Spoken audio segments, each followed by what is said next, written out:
Here I am at the second annual Kombat Kon presented by Galloping Ghost Arcade in Countryside, Illinois, celebrating Mortal Kombat's 25th anniversary.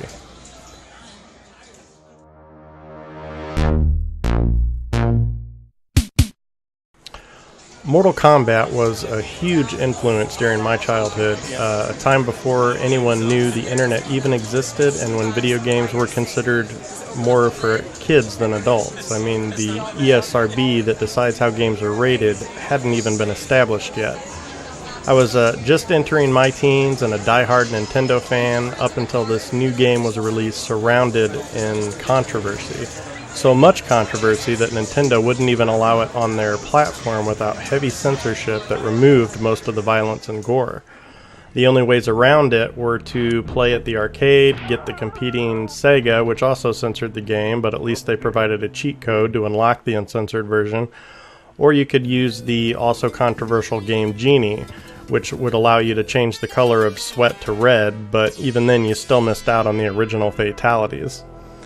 While I understood that Nintendo wanted to keep a family-friendly reputation, I really felt like they were overstepping their bounds and or just overreaching in general, and it left a bitter taste in my mouth. So nobody wanted to be the kid, with the censored version of Mortal Kombat, and I've never really looked at consoles in quite the same way again. Of course, the violence in the original Mortal Kombat is considered extremely tame by today's standards.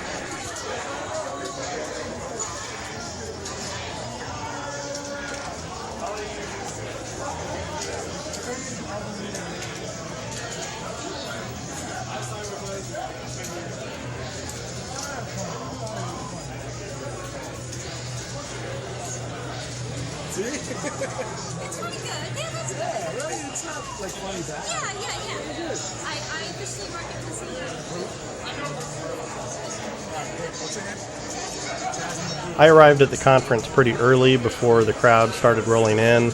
I was pleasantly surprised to learn that the autographs were free, but one side effect of that is that while the lines were relatively small, they moved very slowly because several people had like 20 different items to get signed, and that caused me to miss out on a few of the scheduled side events like special photo ops and the costume contest.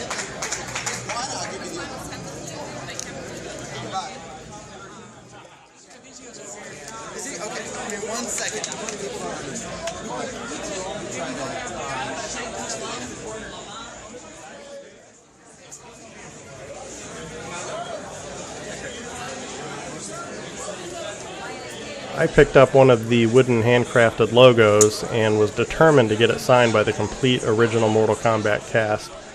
So I've got Daniel Bacina, who played Johnny Cage, Sub-Zero, Scorpion, and Reptile, Ho Sung Pak, who played Liu Kang and Shang Tsung, Carlos Bacina, who played Raiden, Richard DeVizio, who played Kano, Elizabeth Malecki, who played Sonya Blade, and of course I had to get Dan Forden while he was there. Had Kurt Chiarelli been there, the sculptor for Goro's stop-motion character, I would have liked to get his signature as well, but unfortunately he wasn't present, or if he was, I didn't see him. I don't believe the game's creators, Ed Boon or John Tobias, made an appearance either.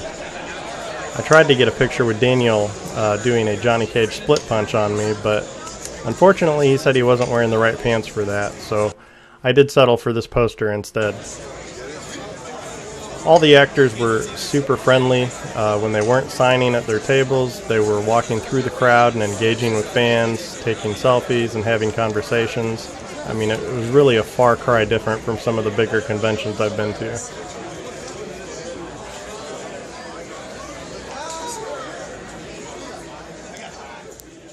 Pretty sure that's Katana's daughter asking Shang Tsung for some tips on sorcery.